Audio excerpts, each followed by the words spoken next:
Well, good evening, everyone, and welcome to our lecture.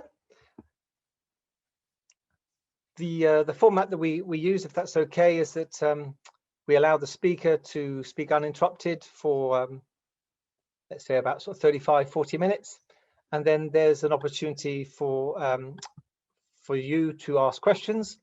I suggest that happens in the chat room, if that's possible. So you'll see that there's a chat line on the right-hand side. If you perhaps leave your questions till he's finished, and then if it's all right, I'll then put the questions to Darren and allow him to respond. Hopefully that will work for us all. I'm going to introduce Darren to you now. Darren is professor at Bournemouth University. Perhaps he'll say a little bit more about that, but absolutely delighted that he's here this evening to speak to us on the topic of American politics and society after Trump. Darren, I'll hand over to you, sir. Thank you very much, and thank you everyone for joining me. Hope I'm not interrupting too many people's meal plans for this evening. I'm just sharing my screen, which seems to be working. As Andrew said, I'm Professor of Political Communication at Bournemouth University. And my research tends to focus on election campaigns, but also on the psychology around campaigns, how people process the communication, how it affects them, the emotions and feelings that people have during election campaigns. And so every election campaign is fascinating in that respect, and I think the American one even more so because of the very visible divisions in society, as well as the context of coronavirus, seem to create this environment where the election matters a huge amount, and there are quite contrasting perspectives of what will happen next and how America would be and should be going forward. So those are the bits that interest me. I'm going to talk a little bit about the campaign, but then talk about some of the issues that arose out of it, how people voted the way they did and why, and how that then shapes things for the America that Biden is leading. So, excuse me. Just to start off, the American election campaigns follow a pretty consistent format, and this one, in some respects, was no different. Just as the former incumbents, the presidents that are in office, Trump defended his record. He focused very much on the economy and the economic growth that had happened really prior to coronavirus, but also that looked like a recovery was on the horizon. His delivery of the vaccine, they were the key things that he was promoting as part of his campaign, as his achievements. Whereas Joe Biden, he presented his case of why he should be or would make a better president, both attacking Trump on his record relating to coronavirus and handling the pandemic, but also on the divisions within America and the argument that Trump has stoked those divisions and, in Biden's words, created them at times. So that's a fairly normal position. The issues were different, but a fairly normal approach to campaigning in America.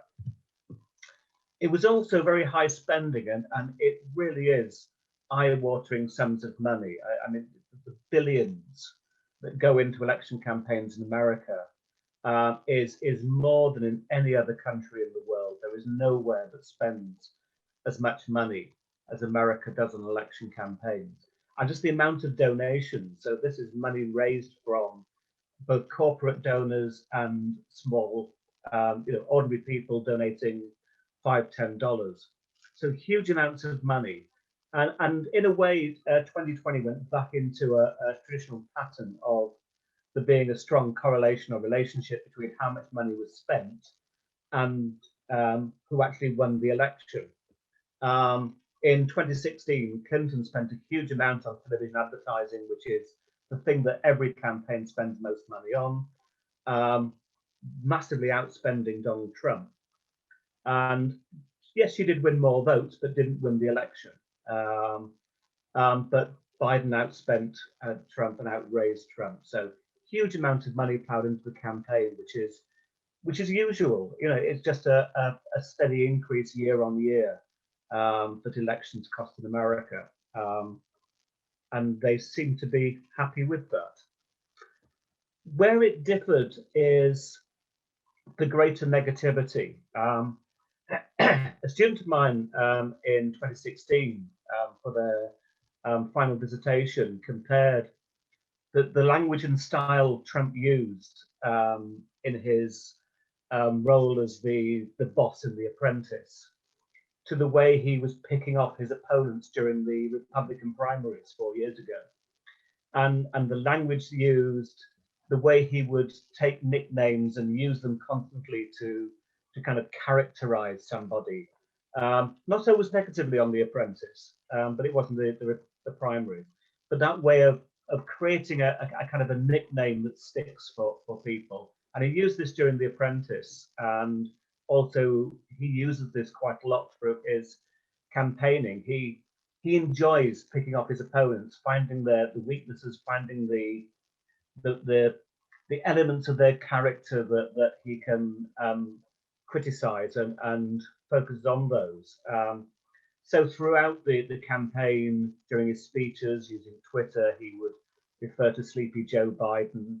He'd call him a socialist, as well as the more kind of important attacks or criticisms in terms of what his son Hunter Biden had been doing with his various deals around the world and whether Biden was complicit in any kind of corruption.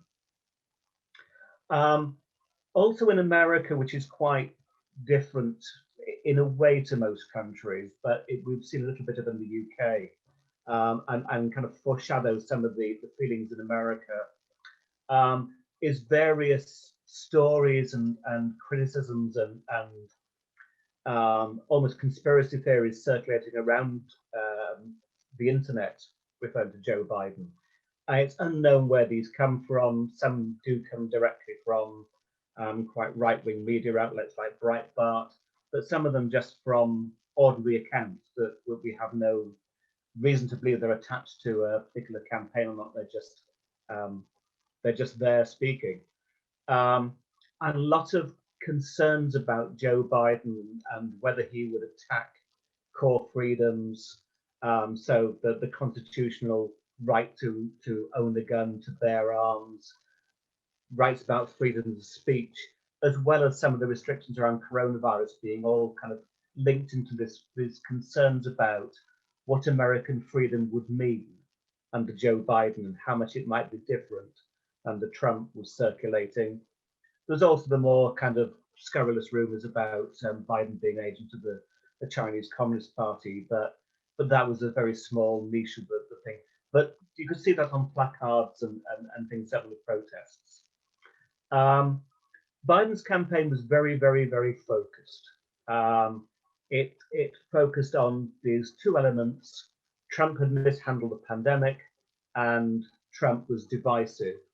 And if you want to see some videos, so there's a whole series that say why Trump must go, which is kind of traditional fodder in some way, but more personal because it focused on his character. Whereas usually it's about bad policy in America. This was about bad character in Biden's attacks. But the Americans React is very similar to a genre of YouTube videos where, for example, a rap artist will listen to heavy metal for the first time and be watching his facial expressions and all those sort of things. So Joe Biden created these videos, and I have no idea who the people are, but they were watching Donald Trump's speeches for the first time and reacting with shock and horror. It looked a little bit staged, but interesting in a way of going into a kind of a genre that's out there and that people enjoy watching. But very, very negative and very, very polarizing, dividing people, making people really sort of have that choice of, do you want Trump for another term or do you want Biden? And these are the core things that you choose on within these in this election. And the election mattered. So the graph on the right from the Pew Research Centre, it's the, I suppose, the equivalent of Ipsos Mori in the UK, and runs political polls all the way through a year. And what they've seen is over the years, it mattering more to people who wins, that there being this perception that the presidents are very, very different, and the country will be very, very different under the presidents. And for those who can remember 20 years ago, you know, the 2000 election between George W. Bush and Al Gore, you know, George W. Bush was a born-again Christian, but had a interesting past. He'd been in trouble with gambling and a whole range of things. You know, he made mistakes when he was younger, shall we say, and come out of that. Whereas Al Gore was this very professional politician, environmentalist, and you would think, looking at their platforms and characters, they were hugely different. But Americans didn't really seem to feel there was a huge difference, that the country would massively change should one of those, one man or the other, be elected. But that has got increasingly wider over the years, different depending on the elections, but never so wide as it was in 2020. This huge gap, with very few people saying things will be pretty much the same, but a lot of people on both sides of the Republicans and Democrats saying it really matters who wins. So this deeply polarizing approach in the election seems to have carried through to the people, and it existed before the election, but the election campaign really brought that into focus for people to believe it mattered. It was very much a media election, so much of it played out on television, radio, the internet, and couldn't really be done the traditional way. Trump did his rallies as normal. A few Republican senators ran the kind of the doorstep campaigning that happens, and they won for it. You know, there were some surprising results because of quite localized campaigning, but the sort of campaigning we would normally see. And I've been to America during elections, and you can be sat in a bar and someone will come in with a hat and a t-shirt and start wandering around the tables handing out leaflets and talking to people. You didn't see that happening because of the coronavirus and the restrictions. Trump had his advantage in two ways. One is Twitter. 88 million followers is a lot of people. They're not all in America, they're global, but he reaches a lot of people. And his style on Twitter gave him a unique ability to gain media coverage. So earned media is where journalists decide that, you know, what you're saying is interesting. And this unique style, his aggressive way of making points, it's an unpolished approach. Gives him a huge advantage because he's newsworthy. People don't speak like that. Presidents don't communicate like that. So his style gave him this ability to capture news bulletins. Even if it was journalists saying they were shocked about what he was saying, he still managed to get the headlines. And that ran all the way through his campaign in 2016 and all the way through his presidency. Biden's campaign was largely a non-campaign. He was there on television. He had his website. He had a YouTube channel. He produced advertisements for television, but he wasn't as present within that campaign as would normally be the case. And it seemed that, and it's possibly part of his strategy, though he hasn't admitted it himself, that he was allowing coronavirus and Donald Trump to give him the election. You know, the state of things in America with the spread of the virus, the number of deaths, etc., was never going to play well for Trump. But also he was more likely to make mistakes and put himself in a position where he may expose himself to criticism and kind of shore up those voters that didn't like his style. So all of that sort of led to this kind of quite anxious election for many voters on both sides about who's going to win. And a lot of that comes down to the contrasting values.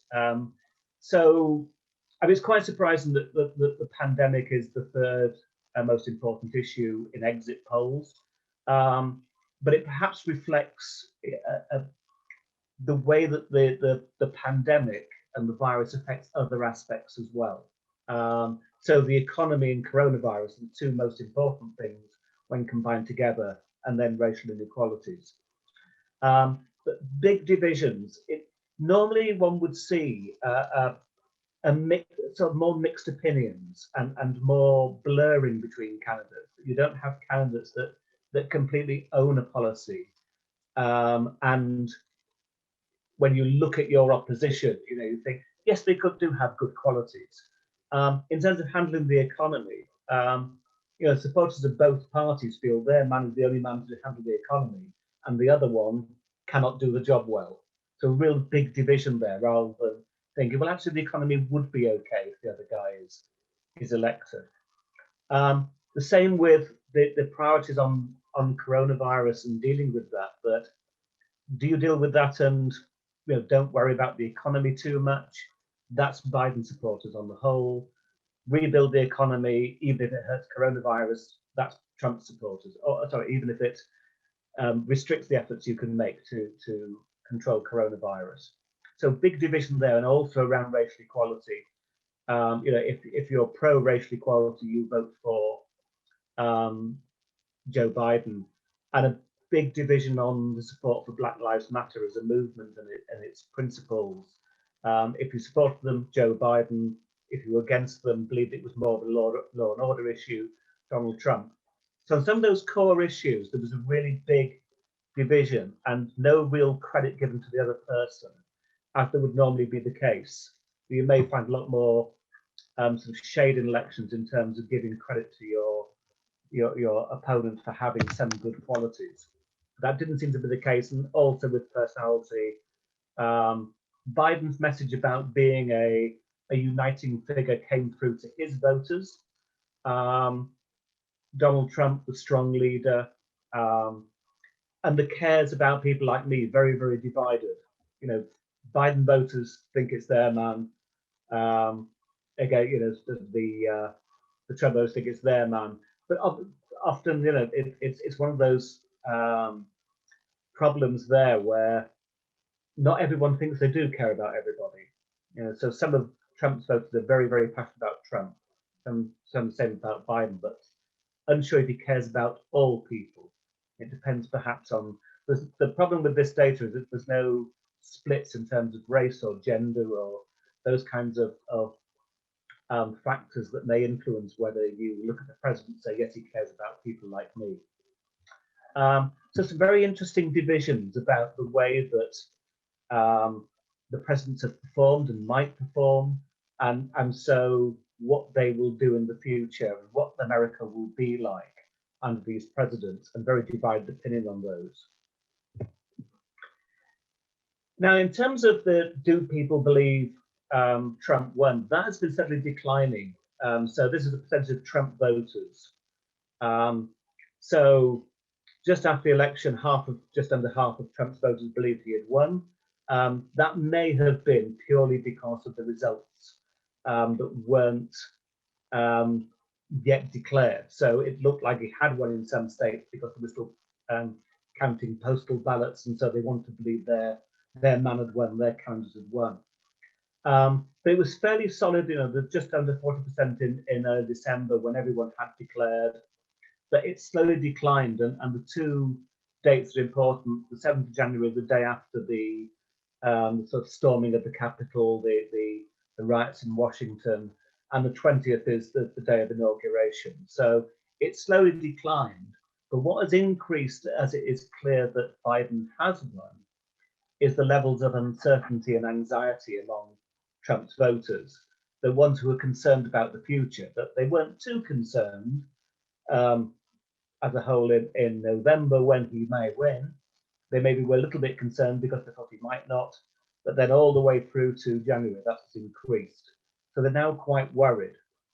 And there's a number of reasons why they're worried, which has really nothing to do with Trump. It has a lot to do with the divisions of American society that in the way have become exposed through Trump's presidency.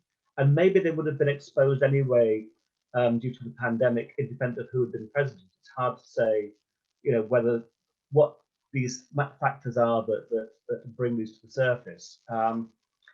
There has been this sort of steady polarization between the parties, with the perception among their supporters, their hardcore supporters, that a victory for the other side is not just a loss of the election, we'll come back, but it's a fundamental loss. It means that for the next 4 years, things won't be going their way.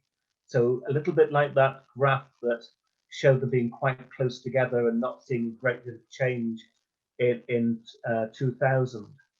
That widening gap and the feeling that society is going to be very different under the presidency is going to be a loss, because they feel it's going to be a loss for them in some ways.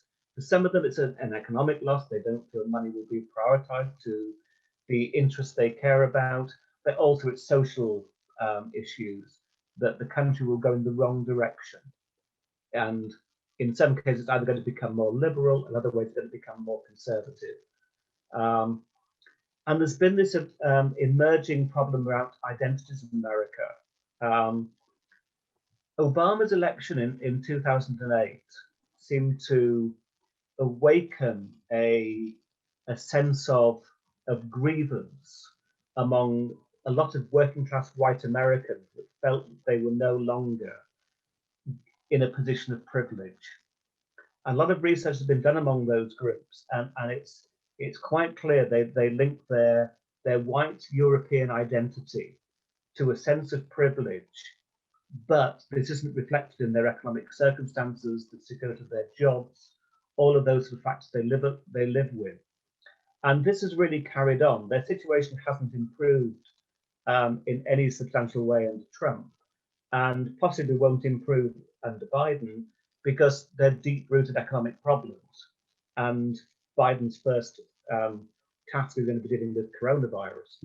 But they take a lot of the more social liberal policies as being attacks on their identity, as against something fundamental within America. So there's a lot of interpretation of what America is, what American values are, that are competing around those identities. And there is also, of course, the identity of Black Americans and their feelings of being discriminated against, of the evidence of discrimination in certain cases, which are also becoming quite prominent. So there is, in a way, these two kind of identities that are clashing. And whether Donald Trump fueled some of that by his language it's difficult to give cause and effect, but there is a suspicion that he gave voice to groups who, particularly the white Americans, who feel particularly aggrieved, in a way that, for example, Barack Obama may have symbolically empowered some Black Americans, but he didn't emphasize divisions between groups, whereas Trump did emphasize some of those divisions. And then there are more kind of practical things about essential freedoms being curtailed. There's always this concern about gun control among those same people. A lot of the people who are the white working class America, are very concerned about having the right to bear arms, having their freedom of speech taken away, and those kinds of issues about, will we be forced to use appropriate language and politically correct language, has come out in debates around the conservative media since Biden's election. So those sort of essential freedoms that people hold dear are not the same in America. There isn't one set of what these freedoms mean. And yes, there is free speech, but what the limit should be on free speech is open to interpretation. And across different states, they have their own rules, because it is a federal system, and the president can only set the tone of politics, can only give guidance. He can't enforce the rules in these states. And then there is the practical about personal circumstances. Many Americans, and I think this is the case over the world, many people are worried about how personal circumstances will get worse because of the pandemic, because of the restrictions, the closing of the economy. That's in a way common sense. It's a natural effect of that.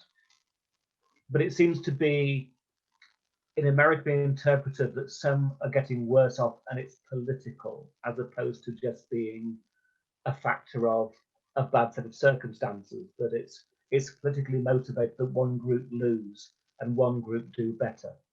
So it's this zero-sum view of politics where if one side is in power, the other side is going to be discriminated against, is quite sharply felt in many of the polls, and the anxiety underneath all of these things is part of that. And it's a huge challenge for a president to try and solve this, particularly one who's elected and seen as being on one side, because it's hard to show that you are not the partisan person on the other side and not representing the side without doing things that they want, which then alienates your own side.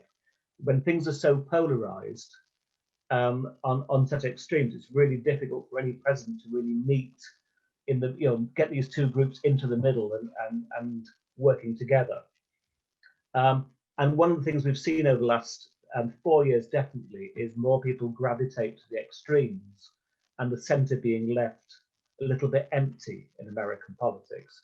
Now, Biden is pretty much centrist, but he's not perceived as such, and that's part of the problem. And we're already seeing the anti-Biden backlash, that the term "they are coming for us," this idea that the liberal state, the liberals that Biden represents, are coming to close down the right-wing media. They've already taken Donald Trump off Twitter.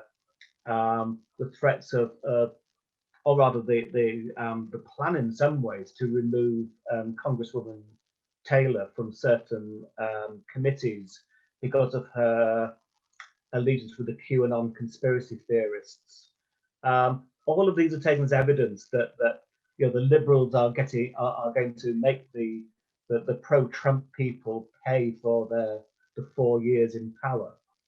And such little things seem to be taken to being very big issues. And I mean, in Britain, if we were having workshops funded by government to talk about white privilege, the legacy of slavery, people probably wouldn't, make a big deal about it. There may be a few, but there's a whole media in America which are very concerned about this and talk about it as being indoctrination. Where if anyone says something that is part of their identity, they have to go to these re-education classes, and they make it sound very much like the kind of things we would expect to be hearing about in an authoritarian regime, the history of the Soviet Union, things like that. Not something we would expect in democracy, but that's how it's interpreted. And it's the interpretation of these things and what it means for identity that are part of those big challenges in America that go well beyond what we hope is the immediate crisis of coronavirus. These things are all in the background. And so how Biden deals with coronavirus and to what extent he can find solutions that raise up all those people who feel they are in insecurity and are having their identities, but also their basic livelihood attacked. That's going to be key to taking some of the sort of heat out of these kinds of critiques and fears and conspiracy theories that seem to be bubbling along. And I don't use conspiracy theory in the sense of, sort of something that is clearly wrong. Not conspiracies do exist, but they feel there is this, not necessarily conspiracy, but a real drive to close down some of the elements that make the white European background identity what it is. And so next week we're going to see Donald Trump facing an impeachment trial before Senate. Whether that was a good idea or not is open to debate. Americans on the liberal side are very, very keen to have Donald Trump answer for his crimes and be blocked from return to office in case he wants to stand in 4 years' time. There's a real passion for for having Donald Trump on the stand. As someone who's removed from that, I wonder if there are errors in doing that. Although his legal team seems to have stepped down, it's being reassembled. The case he wants to make is that election fraud was the reason for the storming of the Capitol, the insurrection. You know, it's the fault of the Democrats, the fault of the system being biased and allowing the Democrats to play the system against him. That's going to be his defense. These people were defending democracy. They're not attacking democracy. So this is going to give him a huge platform, which he loves. You know, he loves to be center stage. He loves to have the camera on him and the media attention this will give him. And so the question is, you know, thinking about the fact that there's been a decline of people who are sympathetic to the argument that he really won the presidency. It's a very small minority. Are more people going to start to believe that again? Will they see him as more of a victim, or will he be seen as being a little bit sort of crazy and you know, believing his own way of thinking and not having that sense of, you know, reality, if you like? It's a very interesting question, because it's once that spotlight is on somebody, once they're given the oxygen of publicity, if you like, it's hard to know how people will read it. And we know there's some very passionate people in America who do not like Joe Biden, do not like what he stands for, and support a lot of what Donald Trump stands for. If not everything, but a lot of what he stands for, and are very anxious. So that could reignite some of the polarization back into a stage where it's problematic, and we have more of the sort of scenes that we've seen in early January. So there's a big question about how that impeachment trial will play out, and to what extent that will be a bad thing in terms of democracy and bringing society together, which Biden wants to create through that. So a lot of big questions for America, not just with coronavirus, which is one that I think every country in the world is facing, but also these deep divisions which have existed for many years. You know, we're going back to 12 years when they really became apparent. But previous to that, these are things that have been under the surface in America, but just not being revealed. And Biden's position as the uniter is going to be very, very difficult for him as he goes forward. So I'll hand over to questions in a moment. Just to say to anyone who is watching, there are some free reports on both the 2016 and 2020 elections in America by a collection of academics from America, as well as here in the UK. And they're all 800 words. So if anyone's doing a project on America and wants to delve in, they may find some of the material useful. And it's just go to the web address. It's produced by us at Bournemouth University at Open Access. I'll leave it there and hand over for questions. I hope that's timely. Yes. Thank you, Darren. That's excellent and very balanced as well. If you could perhaps stop sharing, then I think we can get the chat. Yes. We should be able to get the chat up and running. Okay. So, folks, if you have got a question for Darren, it'd be grateful if you could put that into the chat line, which I hope will appear shortly.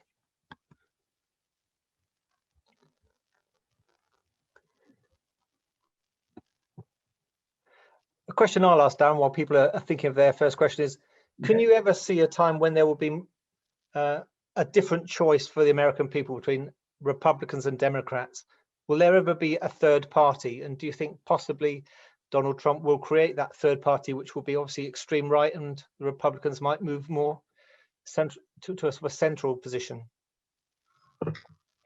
It's hard to see because of the amount of money and the machines that the parties are. There's been so many attempts, and there's a very well established Green Party in America, which gets very little publicity, and it can do really, really well. In fact, there was, people saying to the Green Party and saying to the Green Party voters, it's your fault that Trump won because people didn't want to vote for Clinton and voted for the Greens because they saw them as a viable alternative or a protest vote. But the money that comes into those party machines that launches those presidential campaigns is phenomenal.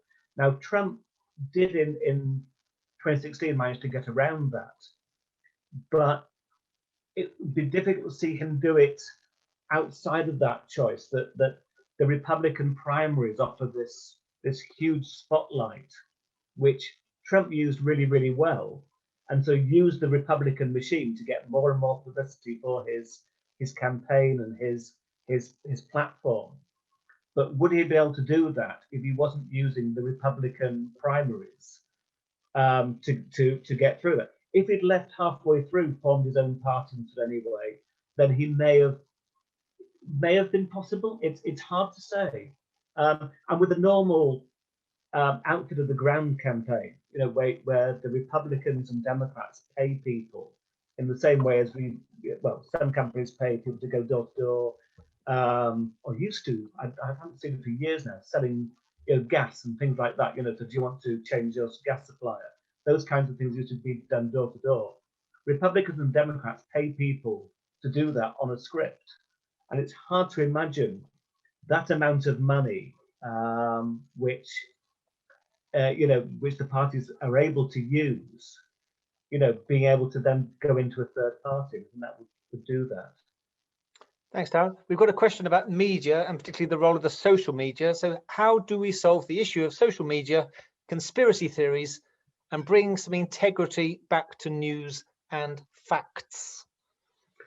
Well, wow, that's that's the huge question. I think one that everybody would like to solve. And I think that the problem that social media has is that they themselves never set out to be what they are now.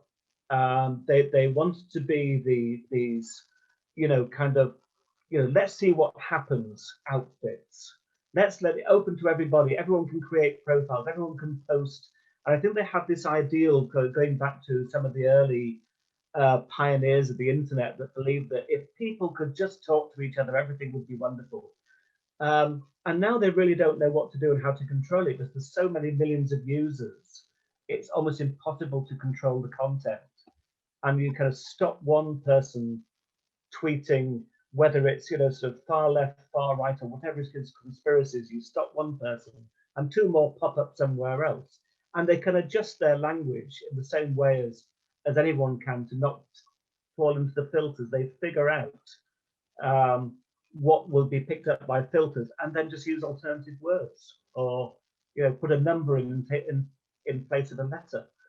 So it's really difficult for social media platforms to control that because they just don't have the infrastructure. And if they do, they have to invest hugely, and then we may have to pay to use them, which isn't their business model. So it's very difficult to see what social media platforms can do within their model. So which is then really down to us in societies. And it seems, and we did some research around around coronavirus and the pandemic, and the countries where there is stronger beliefs in conspiracy theories and a mistrust of the science dimensions and large numbers of people thinking that there's the possibility that this was created on purpose and the sort of pandemic kind of things, are countries where there's high anxiety, political polarization, low trust in politicians and the system, weak democracies. And I don't mean weak in all senses, but weak in terms of the levels of trust that people believe in the institutions will serve them best. And I think America in the Trump years felt like that. We see a huge amount of that in some of the the countries in Eastern Europe, the former Soviet Union, satellites, Poland, Czech Republic, you know, where they've never had a proper party system in place. It's been sort of drifting between populism and authoritarian styles, and so, you know, very big extremes in liberal and socially conservative. And so, you know, better democracy seems to prevent conspiracy theories taking hold. So it's probably even more idealist than saying social media need to sort of clean their houses out. But in a way, that seems to be the solution. Thank you. How close to civil war do you think America came, and is that risk still ongoing? I think there's more of a risk of rioting, sporadic rioting, and sporadic sort of fights between groups, whether it's Black Lives Matter and it's sort of white supremacist militia, or it's Antifa and something similar on the right, you know. But I don't think that there is a strength of feeling across America to go into civil war. I think there were groups that would love to if they felt they had the backing. That some of the militia groups, some of whom were part of those groups storming the Capitol. But I don't think, I think there's people that sympathise with them a little bit, but not enough to ever put their head above the parapet, and probably are as worried about what they would do if they had any semblance of power as much as they do about Joe Biden. You know, so, you know, I don't think that civil war is but I think there could be some sporadic kind of fights. It depends what happens. You know, it needs another incident like George Floyd to happen in an area where there is a large presence of people who are becoming more militant within the movement for Black Lives, and also the white militia. That's where there could be really nasty violence. And what that could trigger elsewhere is a question. But I think maybe those kinds of people will get involved. But I suppose it depends, you know, how many people make a civil war. But I think, you know, localized violence that looks really dramatic, you know, but 200-300 people is, but it is not a civil war. It's not side against side in that kind of sense. In your presentation, you mentioned some of the colossal sums that are spent on these election campaigns. So here's a question: do you think there is a way in which money could be taken out of the equation? Well, it could be.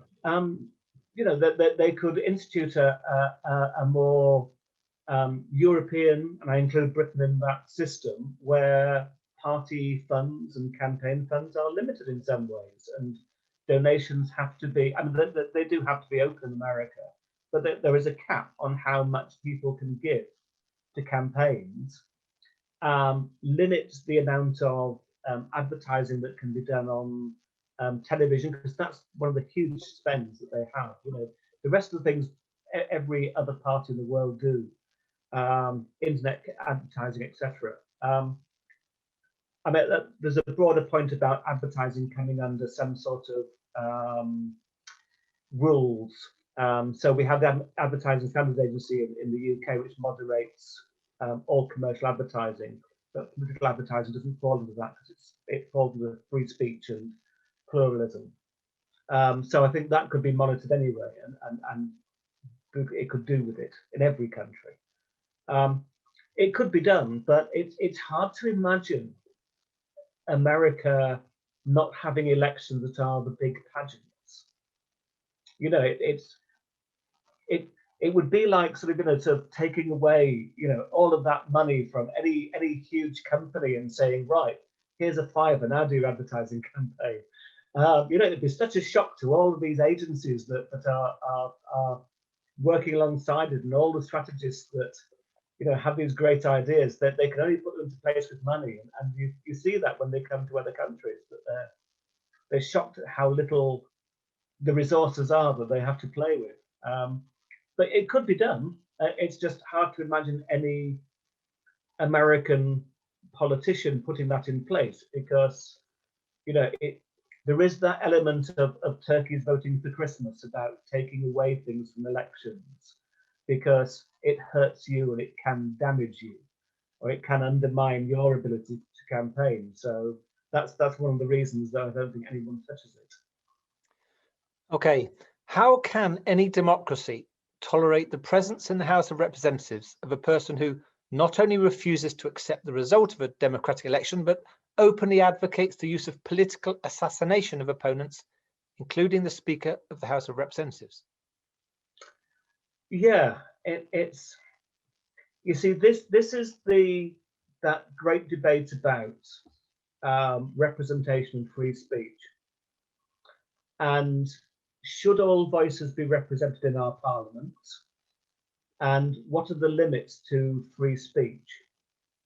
And it's a big challenge, because in the same way as she is refusing to accept the result of the election, and through the conspiracy theories she talks about, is quite happy to have opponents killed, assassinated, locked up, etc.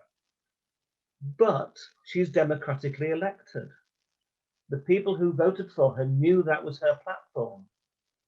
So do you overturn that result because she disagrees with the outcome of another result? It's a really complex issue of democracy, of what do you do with someone that holds reprehensible views in Parliament? And is it just a case of we say, right, we don't agree with her, so we should exclude her?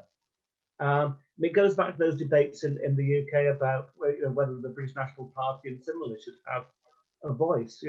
What is the limit of what is the line that should not be crossed to silence somebody and to stop them, to give them no airtime? And I think that's a big problem, and it's a difficult one. And it would be difficult in Britain if an independent member of Parliament was elected with that sort of platform. What should Parliament do? Should they kick them out, or would that be anti-democratic? So it's a question of what do you do, and what does it say about your democracy if you do it? Does it say you're brave and you're standing for certain values, or does it also show that you are afraid of those voices having a public platform, because people will listen to them and be convinced and be persuaded by them? Thank you. So I don't have an answer. We've got a question about sort of Donald Trump and sort of his attitude to war. He, as far as I can remember, he didn't really declare a war on any other particular country during his 4 years. And the question is really, do you think he would have been capable of committing war crimes if he had the chance, given perhaps his dubious character? Well, I mean, it's one of the interesting things about Donald Trump is that he probably had the least aggressive foreign policy and killed far less people in the countries than many of his predecessors. And I think there's a very interesting question about what constitutes a war crime in the modern era anyway, and who judges, and often what constitutes a war crime is determined by the victor. So I don't think he's now capable of starting a war. I think there are people out there that may support him, and they may some of them probably are quite heavily armed, but whether they're really willing to or think they have the support to start a war for him is a question. I think he was capable of starting a war when he was president, but in many ways, there's certain parts of Trump's dealings in the world that we could see as positive. He managed to talk to North Korea, which very few presidents have. Whether his stance on China is the correct one or not is open to debate, and some people who are complete anti a lot of what Donald Trump stands for. Yes, people need to stand up to China. So it's a mixed record. You made reference to this about the workplace workshops. One of the people on the call is intrigued by that and asks, is the backlash stronger than the notion of political correctness gone mad that you hear so often here?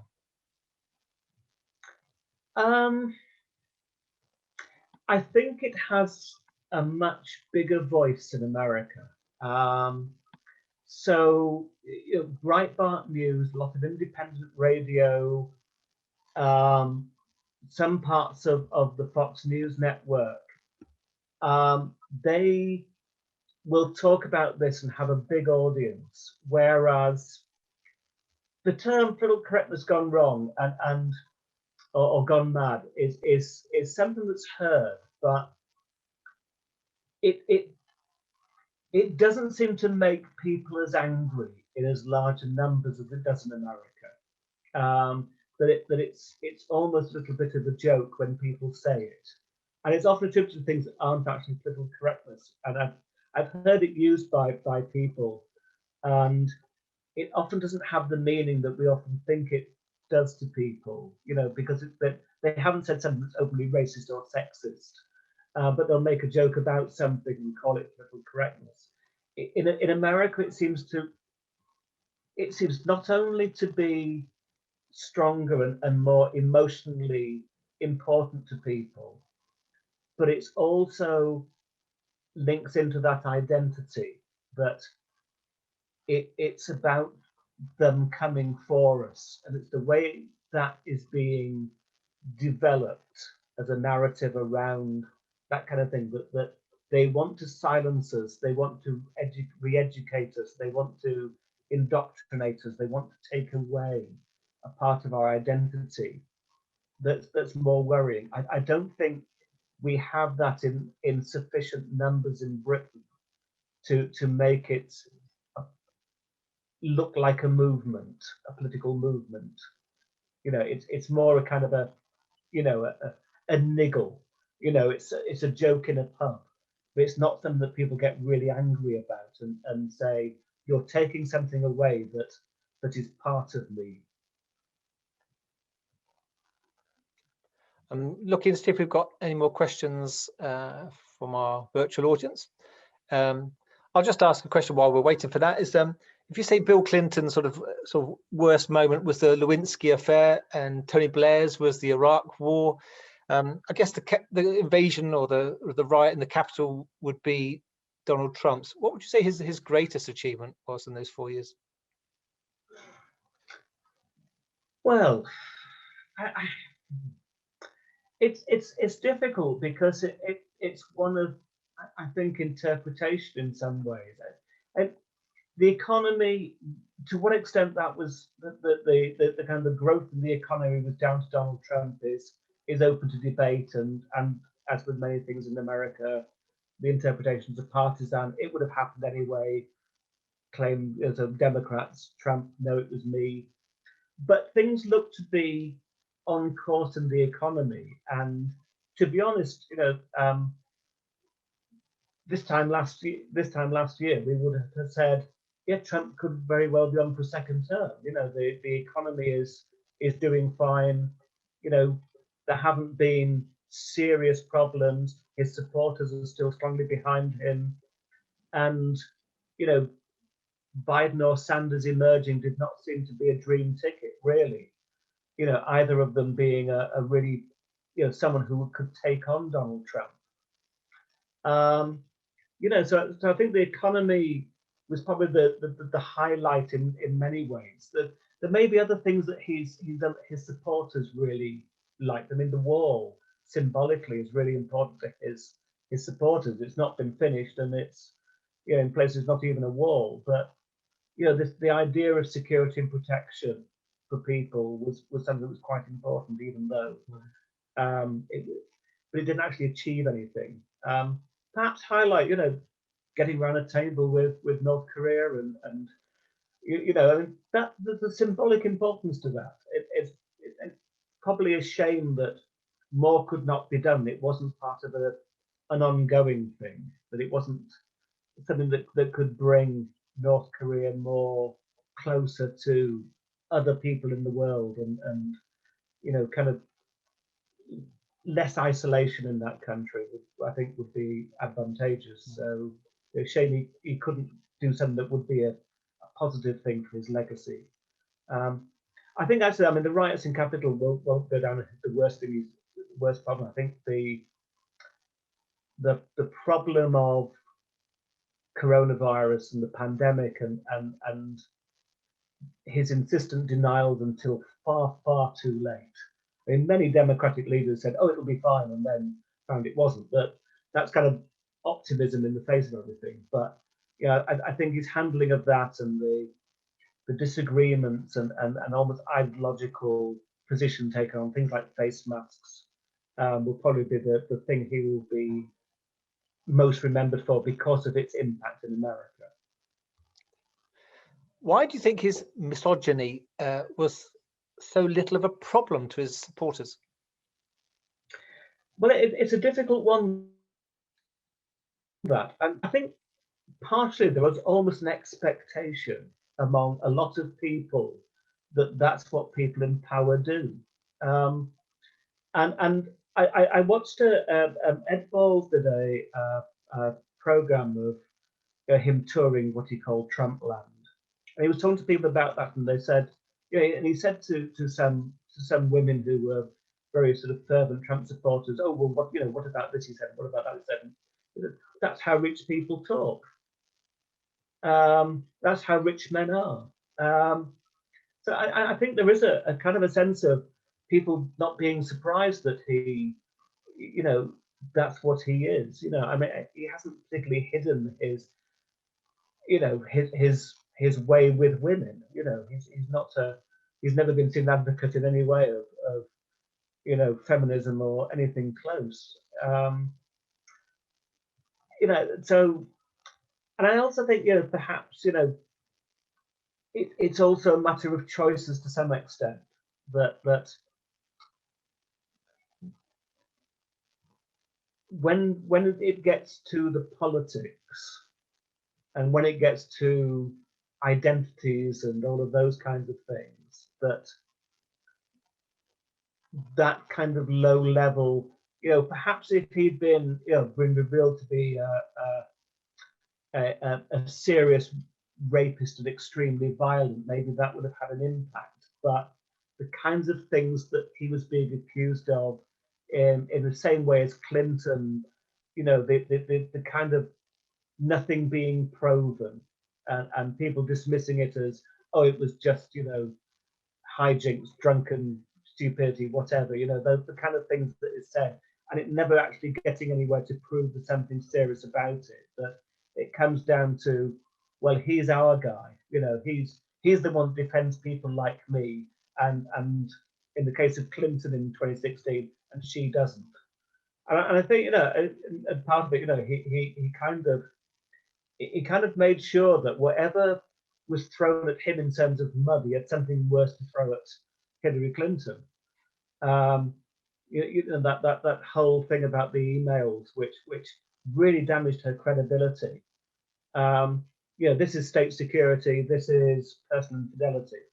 You know, those kinds of choices he offered to people, and the way that she defended her Bill Clinton, her husband. That was something that actually did worse among female voters than Trump. You know, Trump, they said, was quite honest about it, whereas Hillary Clinton won't stand up for women, and she is one. You know, we don't expect that from Donald Trump. He's a man. You know, so it's very complicated, and I wouldn't like to be the expert. It's bits I've heard and read about the way that people overcome those kinds of things, and you know, compartmentalize it. This isn't that important, so I'm just going to disregard it because it is important. And so some of the things that Trump was saying was really important to them. So they explain away those other things as, you know, university hijinks or whatever it was at whatever stage of his life these things happened. The right to bear arms in America is obviously a huge issue. So here's a question: Will reform of gun control, let's say, be avoided by President Biden for fear of a violent backlash? Possibly. The right to bear arms isn't the way that guns are in America is not what the constitutional right to bear arms was about. The right to bear arms was the right of local militias to defend themselves against attackers, invaders. So if you had a town that was on the frontiers in America, and there were, I guess, what we would now call the indigenous Americans, or there was the bandits out there, you could defend yourself. And so everyone had the right to carry a gun to defend themselves against being shot, mugged, stolen, whatever. And it's escalated now to a point where it's almost religion, that everyone should have the right to carry a gun, and the difference across states is quite stark about who can carry a gun in open, who can't carry a gun in open, where can you, all of those things is out there, and it needs reforming, because that would probably stop people dying in the streets. It would reduce the amount of anxiety within the police force, who, when they do make mistakes, because there's a big difference in Britain, they make very few mistakes, but if they arrest somebody by mistake, they can let them go. In America, if they make a mistake and they think someone has a gun, that's game over for that person. There's too many mistakes been made. And it's really difficult to see how an American president can get around that, because it is almost, there's a really strong block of people that as soon as you say about limiting guns, it's like you've said, you're going to ban them completely. And so it doesn't attack the hunting people. And I think the other problem with that is the power of the NRA. So if you think that the presidential campaigns have got a huge amount of money, look at how much the NRA not only puts into Republican campaigns, but also how much it uses its own campaigns. And they will campaign against any president, putting those laws in, and they will make what may be a minority sound very, very loud and very, very angry. So he probably will not do anything. Lovely. Okay, well, I can't see any more questions coming up on the chat, so I think we'll draw it to a close there. Darren, thank you ever so much for giving up of your time and sharing your fantastic knowledge and wisdom on this very interesting topic. Very kind of you to speak. Hopefully we'll be able to book you up again next year. Yeah, I'd love to. Thank you ever so much, and thank you Maybe to everyone. Even in person. Yes, that would be even nicer. Yeah, but and thank you to everyone who's tuned in, and we'll give you some more information about future lectures through our newsletter. But thank you very much, Darren. This has been recorded, and if any of your friends missed it, I will happily send you a link. But thanks very much, folks.